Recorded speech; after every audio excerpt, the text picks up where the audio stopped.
Welcome to the Together for Education and Aims podcast, where we have meaningful conversations on the state of our local school districts. Schools should be a place of hope for children where they can come and learn without fear of being judged and labeled. We advocate for unity in our student population and excellence in education. I'm Kira Werstein, one of your hosts. Hosting with me today is Jennifer Pinto and Sadrac Aleman. And today we are going to talk about courage, standing up for justice in the face of what seems to be hostility and this pressure to comply in education. It's got this destructive narrative, and it is growing like a cancer in our current education system. And so this podcast episode is a call to teachers, to educators, to act and to advocate for the rights of all children.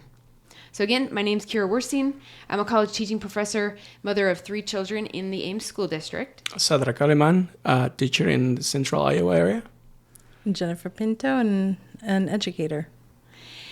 And so if you have listened to our previous podcast, just to kind of prime our memory, you know that Sadrac and Jen are former teachers in the Ames Community School District, where the equity department has implemented a controversial curriculum and professional development trainings. And so to put it briefly, in the name of social justice, children, teachers, and really all people are actually being discriminated against. So they have created a training for teachers that they call being critically conscious, wherein they complete this power and identity chart where people are labeled either an advantaged person or that is an oppressor, someone who has privilege, or they're labeled a disadvantaged person who is oppressed. And people are labeled based in each of these categories based on their demographic variables. So people who are white are oppressors. People who are cisgendered are oppressors. Women are oppressed. People of color are oppressed. People who are transgender are oppressed, and so on and so on. So based on these group identities, it's a dichotomy. You're either oppressed or you're an oppressor. And so why do they do this? What's the purpose of labeling people? The former equity director in the Ames School District, Anthony Jones, he explained that the goal of this is to redistribute power and voice. So you take away power and privilege from the oppressors, and then you redistribute that to those who are disadvantaged according to this chart. And so this is how equity is achieved, is how he's described it. So would you say this is a summary of it accurately as it was communicated to you at your professional development trainings in Ames? Yeah. Okay. And so with that, I do want to kind of pause right there and just say we are in this transition time in the Ames School District where we got a new superintendent now. He just started his contract this month, so we are eager to learn more about his plans for the district. I don't know if he is on board with this previous agenda with the equity department and Anthony Jones. Anthony Jones did resign and left at the end of June. I did reach out to the new superintendent, Dr. Lawson, and I am very excited. I've got a meeting coming up with him. And so I don't want to I'm not going to prejudge him. I'm not going to put him in the category with all of the former leadership in the district. So we'll I've got high hopes. So we'll see how his leadership goes. And so he's not in this category. When we say today, the equity department or administrators, it's not including him. Okay. So with that said, now back to the critical consciousness agenda that has been implemented over the course of the last several years. So can you guys tell us about when you first learned of this concept of having critical consciousness, having power and privilege for some people, others being oppressed? How did you receive that information? I can remember even where I was the first time I'm learning of this. So tell me about how you received that information. You can go. Okay. I don't know, I started receiving information, and to be honest with you, I didn't know what was all this about. But, they invited us to meetings and all that. And I went and sat and listened. At the beginning, I was like, oh yeah. But then I was like, I think that the trigger for me was when they kind of, I don't know in what words they said that I was being oppressed just because of my skin color. I was like, I just disagree. I think I said this before. I don't feel like I'm being oppressed. Just that for me, you know, sitting in that group, I didn't feel comfortable raising my hand and saying, but I'm not oppressed, because I was starting to get to know this program and what it's, you know, everything about and all that. So I just sat in a few of them, and then I think I brought it home and talked to my wife about it, and she started going like, but that's not right. That is not correct, you know. And your wife is white. Yeah, she's white. I am one. Yeah. I am one white. So, and she disagreed with a lot of the points, you know, that they were establishing on those meetings. And, you know, as I talked to her a little bit more, I was like, well, you're right, because when they said that I was being oppressed, I really feel uncomfortable, because I didn't feel that way at all. So, I don't know. Okay, let me see if I got this. So, at first, when they present this, they present it as this is about justice and helping children. Correct. And so you're nodding along. Mm-hmm. And they talk about that we should have curriculum that's representative of children of all races. And I'm with you. I'm nodding along as well. Yeah, and I mean, I know that there is a lot of things that needs to get fixed in the school. You know, like there's a lot of racism. I have lived it myself, so I'm like, I'm all for it. But when they say that I'm being oppressed, to me that was the big thing. Like, I didn't feel like I was being oppressed. So you're saying you have experienced racism. Mm-hmm. Yeah. But you don't feel that it has limited you in, I don't want to put words in your mouth, as far as your success in life, or... No, not at all. Like, this is funny. I don't want to be, you know, mean or anything, but this is something that I have said. If they're acting that way, if they want to be the ignorant people acting that way, that's on them. I'm just going to move on and keep walking, because whatever they say or do to me is not going to stop me. Uh-huh. Yeah. And so basically you're like, don't tell me I can't do something. Correct. That I'm going to have a disadvantage because of what I look like. No, not at all. And I think I said it once too, like, that's what I'm teaching my daughter too. She's biracial, and I'm teaching her, like, it's not what you look like, you know, it's like the things that you know, the knowledge that you have here, that's the things that are going to help you push in life. Yeah. And then the last part of what you shared was that you didn't feel comfortable raising your hand and saying, whoa, you put me in that box. Right. I just didn't, because, I mean, at the beginning, I didn't know where they were going with all of this, to be honest with you. And then they putting me in the oppressed category, or the box. And then, I don't know, in my mind, again, I don't want to sound mean or anything, but I was like, they were like, those people leading everything were white people. So what do you know? What do they know about being oppressed?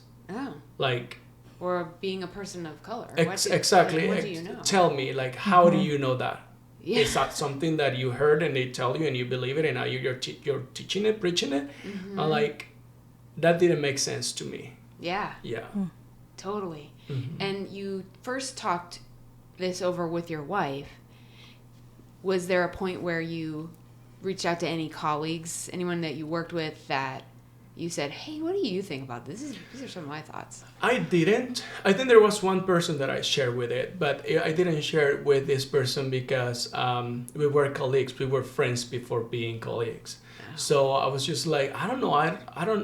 I don't feel comfortable there. There are some things that I'm being shared and said that I just disagree with. To start the point, you know, with like, all of them are white. What do they know about being oppressed or being, you know, put down, or words that were said to you that will mark you for life, blah, blah, blah. I was just like, that to me right there, it doesn't make sense. Yeah. Yeah. That phrase, words that will mark you for life. Yeah. Teach a child that they're oppressed or an oppressor. Words that will mark someone. Like right now, if I start telling those words to my daughter, she will grow up and she'll be marked by those words and believe, if anything comes her way, she will believe, oh, those were the words that my dad used. He was right. I can now move like I want in life because of my skin color. Yeah, or because she's a girl. Because Exactly. that's in the oppressed column. That's yeah. right. Yeah. So I have a couple questions. One, just to clarify, this was in Ames, because I know you worked at a different... Yes, this was Ames. All Ames, okay?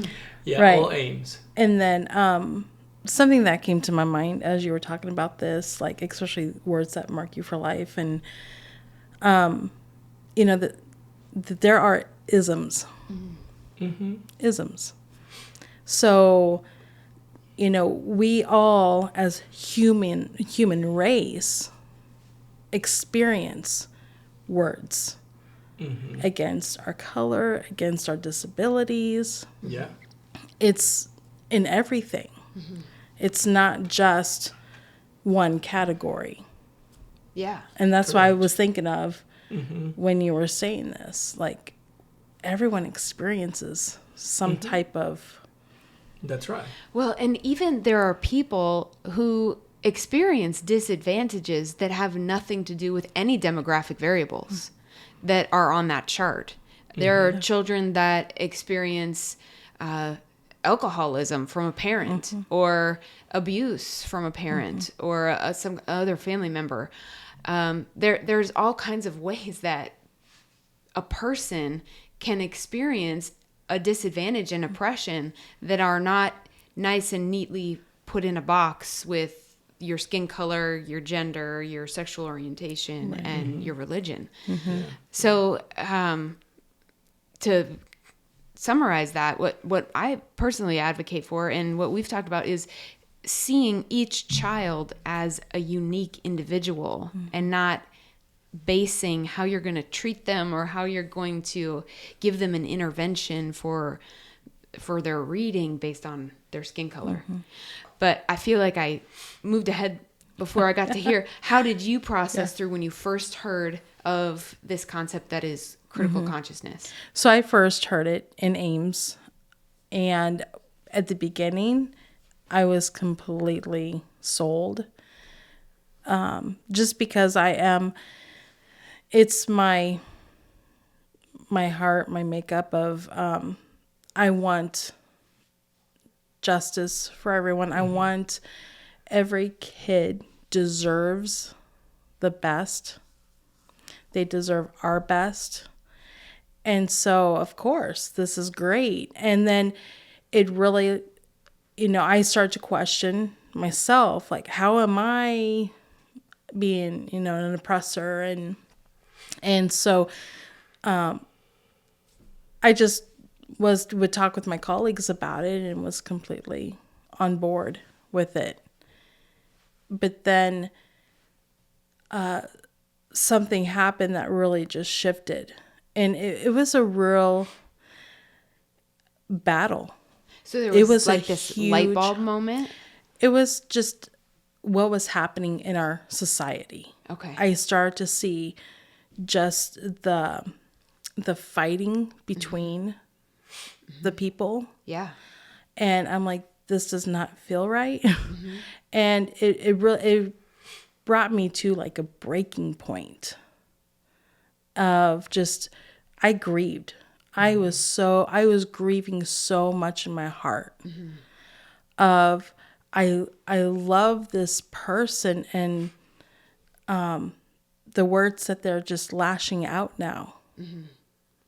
And so it brought me to like, okay, I need to reassess. I need to see what's going on with this. And then, me, I go into the word. That's my truth. Didn't you feel also like when this started happening? Because I remember the year I started in Ames, everything was fine. And then they started with these trainings. But then at some point, I felt like I needed to belong to one group or the other one to agree or disagree with what it was being taught. Like, okay, I have to choose which group do I go to. Yeah. Now, I'm wondering if we start the same year, I don't remember. 2017.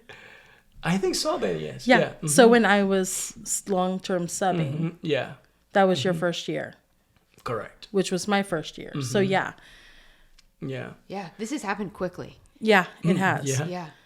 And I didn't know any of this was in the schools until 2021 is when it was announced. So I'm new here Yeah. to learning of this concept. Yeah. It would have been January 2021. Someone sent me a message about, did you see what they're going to be implementing in the schools? And I thought, well, what's the problem? Yeah, we want justice, right? And then the more that I learned, the more I became concerned. So I think, so both at the time, it was actually very quickly that I had that light bulb moment, but the context that I had it was different than you. So I first hear of justice, sounds great. My friend's concerned. Why is she concerned? I do some reading, and then I also have concerns. What? That, like, this person, if you're this, you're an oppressor. And if you're that, you're, and you have privilege, or you're privileged. And so it was when I was able to do some reading about that, I was by myself talking with my husband. And when you were delivered this information, you were surrounded by all of your colleagues. The leader is speaking it to you as if it's fact that if you have this color skin, you are an oppressor. And so I had more flexibility to read, stop, and think. And the momentum, tell me what that was like, the momentum that can transpire from a leader speaking something as truth, and then they ask, and I've seen some of the questions that they have with these trainings as well on their slides, what kinds of things do you agree with about this? But they don't ask, what things do you disagree with? Right. Was there ever a time of asking those types of questions, like,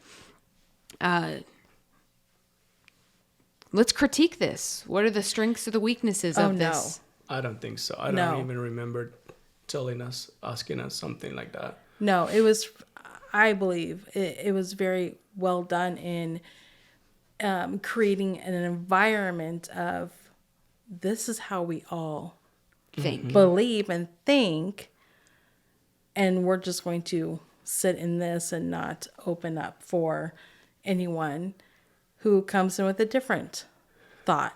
Yeah. And would you agree? There's a handful of people, not many, but that have it's been like, 4 or 5 years. There's a handful of people that have spoken out. Might not be at the training. You did it on Facebook. Gently. A couple teachers at your school. So those handful that we know of, those handful of people, what has happened? How has the leaders in the school, the administrators, how have they responded to people who have said, hey, I don't know that I agree with this, or actually I disagree? Well, I feel like one or two that I know were called right away to district office to sit down and talk about it, just like they did to me. And when you say talk about it, call the district office, it's like you're in trouble. You're yeah. It's not like, hey, I heard you had some questions. Let's hear what you think. No, I mean, no, it wasn't even in a way like, we heard that you have been wondering about these things. Can we talk about it? I mean, in my case, it was like, you need a lawyer or somebody to represent you. Like, excuse me? What did I do? I asked, what did I do? Why do I need a lawyer or somebody to represent me from the union? Like, what for? And the other people were brought to district office by the director of human resources, and not like to wonder and ask, no, like, you're doing this and you need to step down or you need to stop it. Like, Yeah. I mean, that wasn't a conversation that happened. Like, let's talk about it, Jennifer. What do you think, or why are you saying or doing those things? Right. No. Yeah. There was no invitation Oh no. Of alternative yeah, thoughts. right.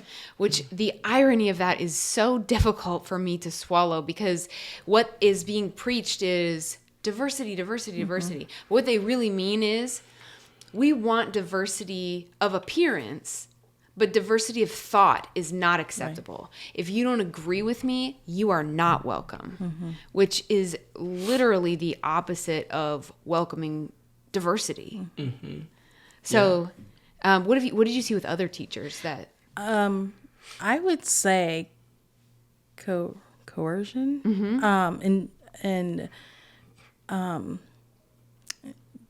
intimidation. So there was a teacher who started to ask questions. She was a teacher rep, I believe, and she was in a meeting, started asking questions, and then all of a sudden she was not invited. She just wasn't welcome to the meetings. They said, hey, you're not welcome to these meetings. And then, unfortunately, something had happened between a student. Well, nothing happened.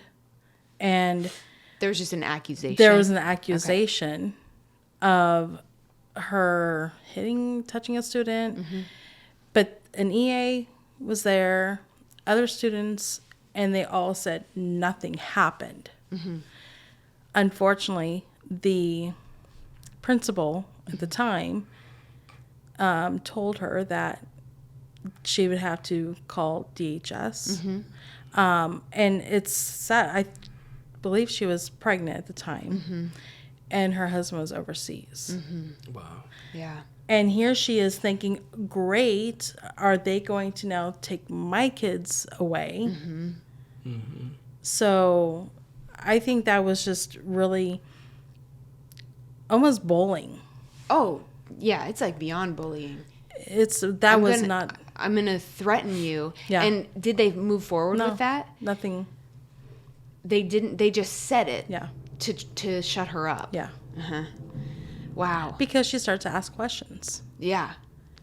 So we can't ask questions. And you've told me this story before, and then the ending is that she quit. Yeah. She ended up leaving. So it worked. Yeah. Yeah. Right. Yeah. It worked. Yeah. Yeah. And now these are stories of teachers that we know and we have heard from them. But I know, and as you know too, that there are many teachers in the district that are disagreeing with all of this. But there is that word fear. oh yeah. Of losing my job. You know, this is my main source of income. If I say or I disagree in one little thing, I tell people when I tell my story, I'm going to be on the blacklist. You know, like my name was there, so it's like on the blacklist. So I don't want to be on that list, because then one more thing and like they might fire me. Yeah. Yeah. I was walking through that the last part of the year. Yeah. Right. Yeah. Yeah. Because, I mean, ultimately, you both did quit, but you saw the other side of it. And part of your reason for quitting was to then go on to advocate in this way for, I've heard you say, the teachers that are still in the district that you care very deeply for, and the children. I mean, when I resigned, I told the principal, Denise Colvin, and Dr. Jones, like, I'm quitting because of this. And being outside the district now, I can speak and speak louder. So that's what I've been doing. Yeah, exactly. Yeah. And so that's literally the definition of courage, I would say. So, in fact, I looked it up, the definition. So, courage, the ability to do something that frightens someone. So, that's what it's going to take, really, to turn the ship around, is people to have some courage and to take a risk. And that's exactly what you did. You said, no, I don't agree with this. It's not right to discriminate against people. And to teach children this discriminatory material. And you had the confidence in your skill set, and you quit, and you were able to do just what you knew you could do. Yeah. You went and got another teaching position Correct. in a different district. So just to highlight furthermore, you mentioned fear is what prevents teachers, educators, and I would argue just in lots of different settings in society, but people from saying, wait a minute, that's not right. It's not okay to label someone because they are white or because they're a person of color. That's not okay. And so that fear, you mentioned coercion. I wonder what other specific examples, losing their job, what other ways does the district coerce teachers to following the agenda? Money. Yeah. TQ money. And so I'm not in the K-12 school system. So for those of us that aren't, what is TQ money? So teachers have the opportunity to take or do like a study. And at the end of that, they submit the information that they've gathered with. They can either do it by themselves or with colleagues. As a district, as a building. Yeah. And then there's money at the end if you complete this. Okay. Well, last year, if I'm not mistaken, the TQ was pretty much all about... And the TQ stands for Teacher quality. Okay. Okay. And so the topics were all related to this critical consciousness. Yes. And one of the books specifically was Social Studies for a Better World by Katie Swalwell. Yes, and that was done during the summer. I don't know if they've completed the TQ for the summer, but I did see that being offered for summer TQ. So let's say there is a teacher who, maybe it's a beginning teacher just getting started. They have a tight budget and they see this opportunity. They don't agree. They're uncomfortable, confused, but there's an opportunity to get $1,000 TQ money to read this book and be a part of this study. What would that look like for that teacher? Have you ever observed a teacher in a similar situation? Maybe they need the money, they don't agree with it, but maybe I'll just read it anyway. I think that's what it is. Like if I needed the money and they're offering this, I can go sit there and then while sitting there or reading a book, I can agree or disagree. But when I turn in my document, my paper at the end, because I have to write a document about what I learned, I feel like they will want the teachers to say, we agree on this because blah, blah, blah, blah. That's even if the you're expectation. Yeah. Correct. Is That's to the say, expectation. I agree with this, and this book we've looked into thoroughly. Or this Social is what I Studies for a Better learned World. from the book. This is what I learned. This is how I'm going to apply it in my classroom. Yeah, and because they're going to frown upon if you get the money, do the study, and say, I don't agree with this, I'm not going to do any of it. You're gonna have some frown faces coming at you if you're and among other things, right? You're gonna be ostracized, you're gonna be kicked out of meetings. And so then what happens? Maybe somebody is struggling with it, then they read this book, they don't really agree, but they've got to write up this report and say they agree. Now they're challenged ethically. And maybe they don't have to say we agree, but what I learned, you see, I mean, you can use any other words instead of saying I agree or disagree. You can say I learned this from the book, or the big points that I got from the book were this and this. So you don't need to say I agree with it specifically in one way or another. You can explain it differently. I can see also what happens is as newer teachers are exposed to this because they're not rooted in the previous education without the CRT and I could see them really just buying into it after a while, especially if it's being in trainings, in books that we read, when it's all over and especially teachers who really do want the best for their kids. Yeah. It's really packaged in a really beautiful package with this beautiful bow that you would want. Yeah. I would want this for my student. So I could see after a while it breaking that person down and saying, oh, I do agree with this. But also something I'd like to touch on, and that is I can't help but think that a lot of the newer teachers are actually already in this thought because it is coming from our universities. I mean, Katie Swalwell. Right. Was at Iowa At State. Iowa State. And if you read her book and know her background, Her work. Yeah. and that's what teachers are being taught, or students are being taught at the university level. Yeah.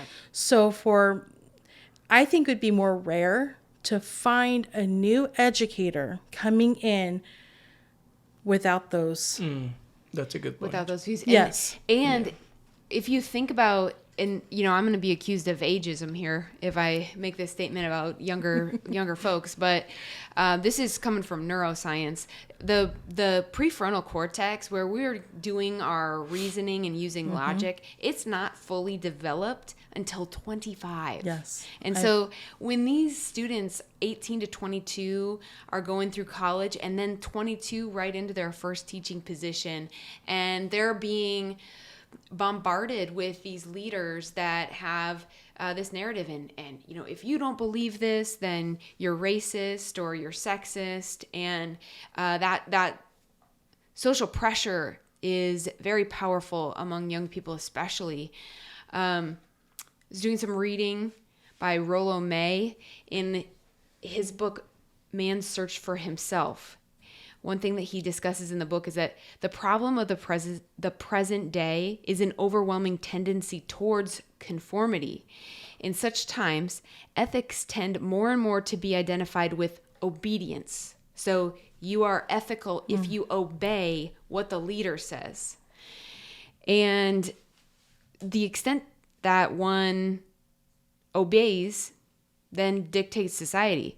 It's as though that more unquestioning obedience is better, but what is really ethical about obedience in and of itself? So that's the question. Because, like, for example, if we know our history, the Nazis were very obedient to Hitler, right? And so obedience in and of itself isn't necessarily a good thing if the rules are corrupt. Right.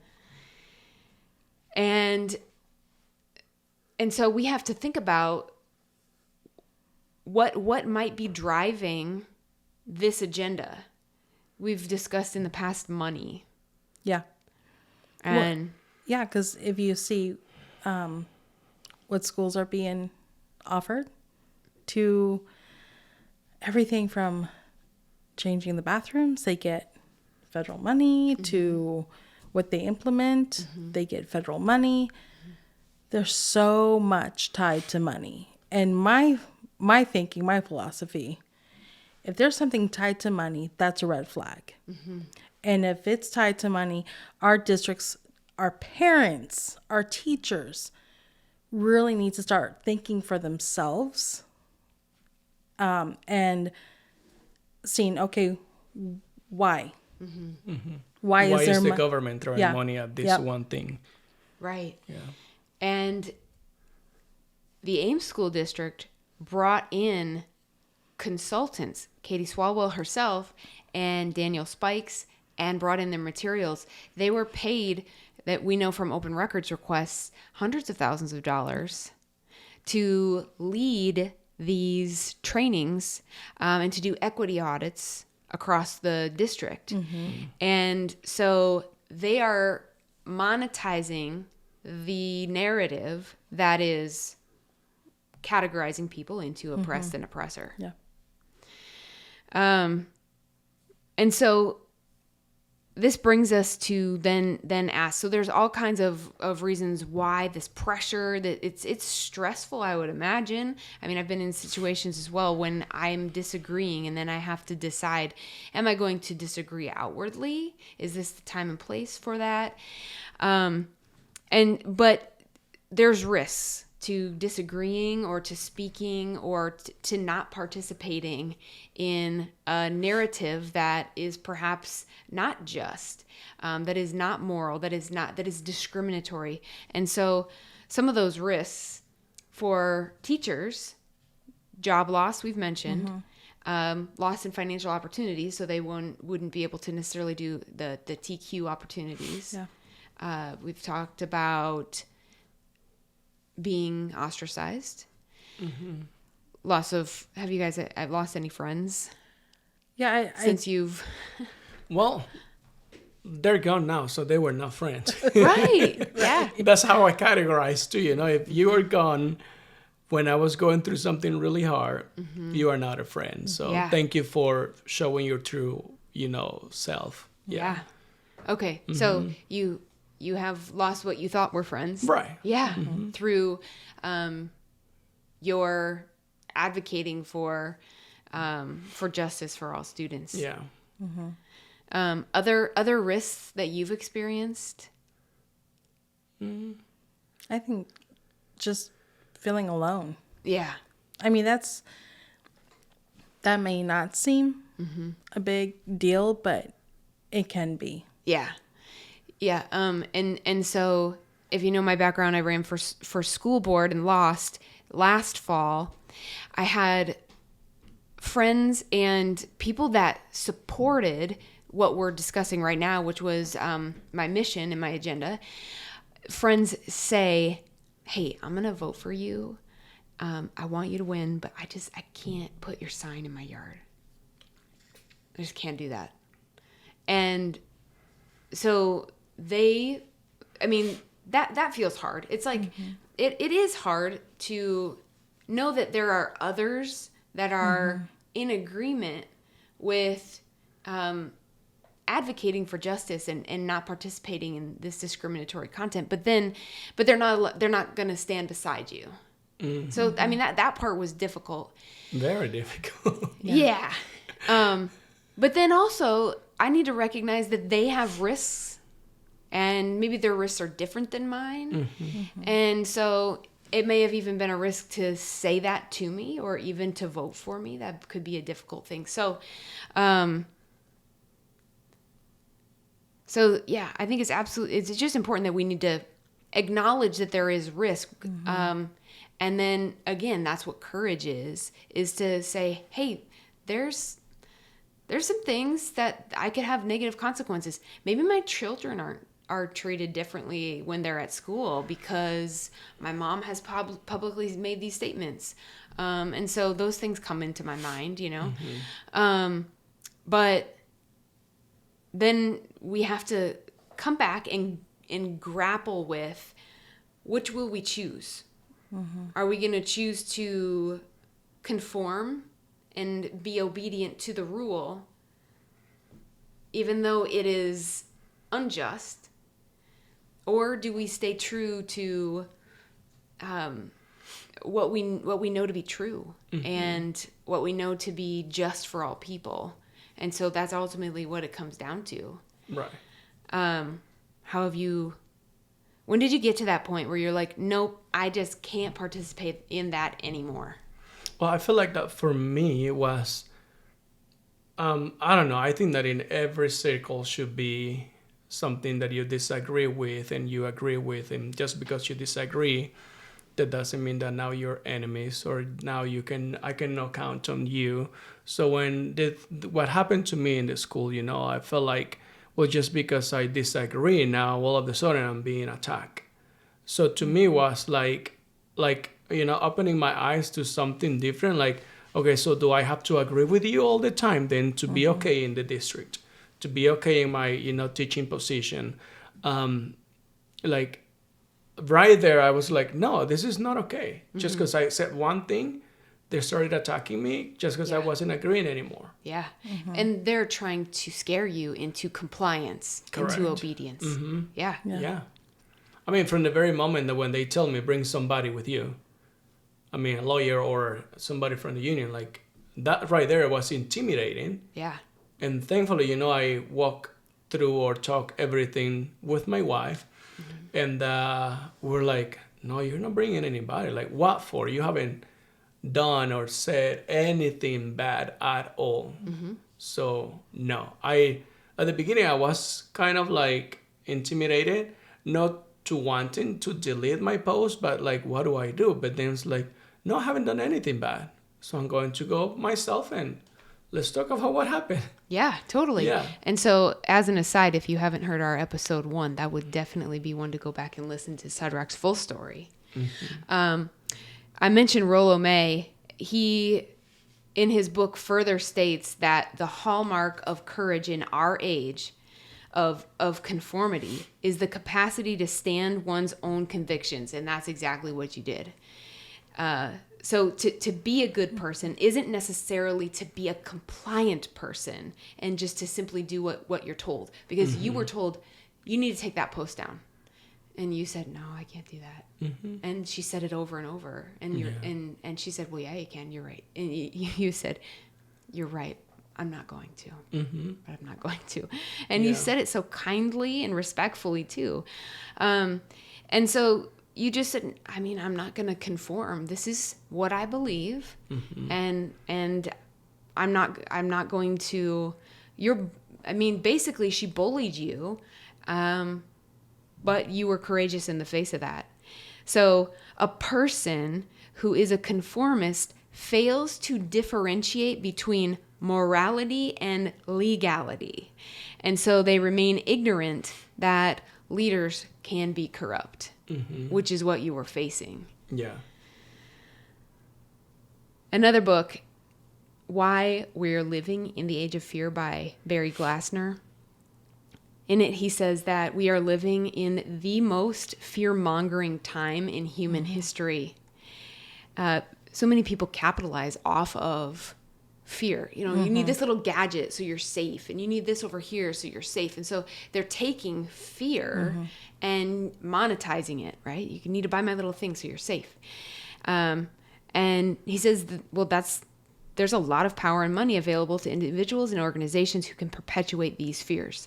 And that's what is happening even in this district with the equity department. The equity director, interestingly, makes $130,000, which I still haven't been able to wrap my mind around, because that's more than twice what most teachers make, which is not equitable, right? Come on.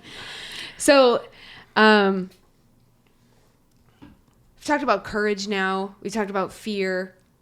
These fears are real. We acknowledge these to teachers and educators. And then what is our call is to step out and be brave, to have courage in the face of these things that are very real risks. And so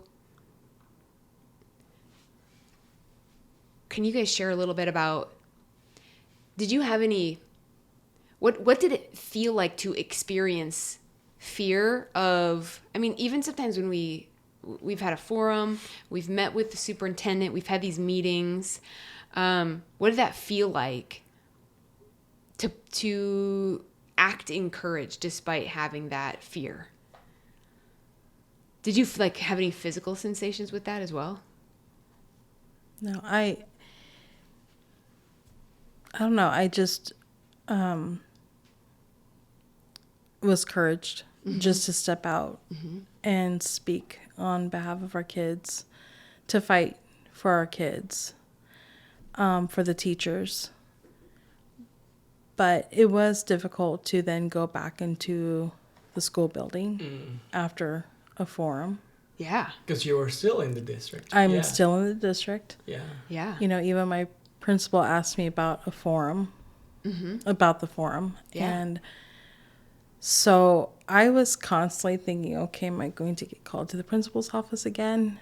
Because at this point, they knew. Cat's out of the bag. Cat's out of the bag. But I stood on what I knew I needed to do. Because if I didn't, who else would? Yeah. In my building. I did have one teacher tell me, I wish I was as brave as you. And that helped me to keep going. Yeah. And I think I got that too from different teachers at Sawyer. And, when they said it to me, it didn't make me feel like, oh my goodness, I'm so proud of myself. I just started thinking. And in my mind, it's like, why are they saying those things to me? And then one time I was sitting at home and I just thought about, they can do this too as well. Yeah. I don't have to be the brave one. We can all be together. Yes, I did it, vocally, and I stood up and all that, but we can do it all together. And it's not just one person that they see as Sadrac or Jennifer are the ones in the whole district. There are more than the two of us in the district. Oh, Yeah. And if we were all to stand up and say, enough is enough, things will change. Yeah. Yeah. Things will be different. Yep. But again, we go back to the fear. Yeah. That word fear. Like when we did the forum, when we, started doing the podcast, a lot of things started going through my mind. Like, what about if something happened to me outside, because this is safe here within your house. Yeah. But going somewhere, anybody can come to me and, whatever. Right. But I was like, well, you know what? If it happens, it happens. Yeah. And thankfully nothing had happened. But, at the beginning I was with that fear, like, people know me now there. And but they knew me before. But now in a different way. And Right. I just felt, I'm pretty sure that when you were running, for the board, you felt like afraid of that something that you said, then you will be attacked or something outside. Yeah. Yeah. So if you're saying not just name calling, Oh, but no. like physically. Yeah. Yes. Yeah, Yeah. totally. And so, and what I was trying to get at a little bit was we say fear and we know what that means. I experience a physiologic response with that as well. So when I am speaking in a way that I know there are some people that are not going to like what I have to say. And then you start first thinking about the consequences. When I walk into a public place and people know what I think, am I safe? Are my children safe? I have those thoughts. I think about what did actually happen to me is, I was name called. I was called racist, among other things, on Facebook and social media and things like that. And so that has a stress response too. And so what happens? My heart starts beating harder. I get some sweaty hands, feeling a little nauseous. And so that fear response is real. And at the end of the day, for me, what is critical is said much better by Rushworth Kidler in his book than I could ever say. So I'm just going to share what he had to say in his book, Moral Courage. He says, all of the agonizing ethical dilemmas facing humanity, fewer more wrenching than the choice between what's right for the world and what's right for you and your family, maybe the fears that you have. So that's what we all basically have to grapple with is, do I have the possibility of being name called? And yes, not just the possibility, it's happened on social media and publicly. Is it possible that someone physically would express that as well? Yeah, that's possible. I mean, and it's possible even if I wouldn't speak out as well. There is risk in this life. And so what is important for me in my heart and in my mind is that I act, speak, and behave consistently with what I believe. And I believe in justice for all people. I don't think that, it's consistent with the civil rights movement. It's not okay to call someone a name based on what they look like, based on their gender, based on their sexual orientation. That's not okay. And so, you know, have I been labeled in a certain way among some people in our community? I'm sure that I have been, but I have the peace of mind of knowing that I have lived and behaved consistently with what I know to be true, and with what I see as justice for children and all people. Yeah. So, do you have any thoughts to kind of leave teachers with, leave educators with? I mean, it doesn't have to just be K-12, but educators in general, since this is moving so quickly through the education system across the country. What kinds of things could you maybe encourage teachers with, or any thoughts that you have? I want to just encourage teachers to really be independent thinkers. And that means if something doesn't set well, if there's a red flag, then research it. Look at not only just the one narrative, but research other thoughts, other thinkings, because that's what helped me. Yeah. Was to listen to other people and just really become my own thinker and go from there. And isn't that what we teach our students to do? That's what we want them to That's do. what critical thinking is, right? Like, yeah. Yeah. I agree. I feel like I said it several times in other podcasts, and it's just like, I don't know, be brave and stand up and say something. And if you like, I go back to the word fear, then find, teachers that think alike and create a group, and you all go together to your principal or to district office and say, we disagree with this. What can we do about it? Yeah. Be brave. Be brave. Like, if I did it, if Jennifer did it, they can also do it without being fired, Just create a group of teachers and just go. And like, I've been having this phrase that I'm telling people, like, you don't lose anything by asking. If they say yes, you win. If they say no, okay, so you move on. And I feel like kind of go with this too, like, just get up and go and say, hey, we disagree with this. Can we change it? Can we do something different about it? And see what they have to say. I don't think that they're going to fire 20 teachers going together. Yeah. But that way they will see that there's more than two. Yeah. There's more teachers. There are more teachers in the district that are disagreeing with this, but they have the fear of being fired. Yeah. Yeah. Yeah, totally. And the only thing I can think of to add to that is just to encourage teachers and educators is that your heart rate does come back down. Yeah. So when you physically walk into the building, raise your hand and ask the question, your heart rate goes up and you have a stress response. And then it comes back down. And there's other jobs. That's and right. there is such a high demand for teachers in lots of different ways too, whether it be tutoring or in lots of districts. So to kind of finish with our encouragement to teachers and educators, just reflecting on what it means to value justice, valuing the dignity of all humans. And so we just advocate for teachers, educators to speak out, oppose the labeling, the name calling of people. It pits people up against each other. It creates this enmity between groups. And instead, we advocate for taking down those walls of hostility that divides us, and seeing each person, each child, each student as a unique individual, and address their needs accordingly.